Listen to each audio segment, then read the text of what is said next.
నమస్సులు నమస్సుమాంజలు. ఈనాడు నేను చేస్తున్నటువంటి ఈ భోజనము అత్యంతవంతమైనటువంటి దేవుడిచ్చిన వరం. భోజనాన్ని నిష్కల్మషంగా నికృష్టంగా కాదు తినవలసింది, ఆప్యాయంగా అనుభవంగా తినాలి. అది ఎలా తినాలంటే గన దొరికిన ప్రతి మెతుకు కూడా మన శరీరానికి దారుఢ్యాన్ని, మన శరీరానికి మంచిగా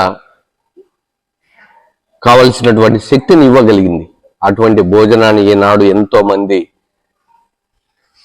రోడ్డు పైన అక్కడ ఇక్కడ పడేస్తున్నారు. కాబట్టి ఒకటి, భోజనము తమిళ్లో ఒక సామెత ఉంది, సాపడినన్నా నల్ల అడిచేటి సాపడు. అడిచేటి అన్నా ఎన్న తెలియమా? సారీ, క్షమించండి, నేను తెలుగులో చెప్తాను. అడిచేటి అన్నా బాగా నీ పుష్టిగా తినాల్సిన భోజనాన్ని ఇలా తినాలి, అంతేగాని దాన్ని తిన్నామా వద్దా అంటే గన అది బాగోదు. నా పేరు తాళ్ళపల్లి ప్రసాద్, మాది కడప జిల్లా, కడప పట్టణ వాసిని. మీ అందరితో మాట్లాడుతున్నందుకు నాకు సంతోషం. ధన్యవాదాలు. హాయ్.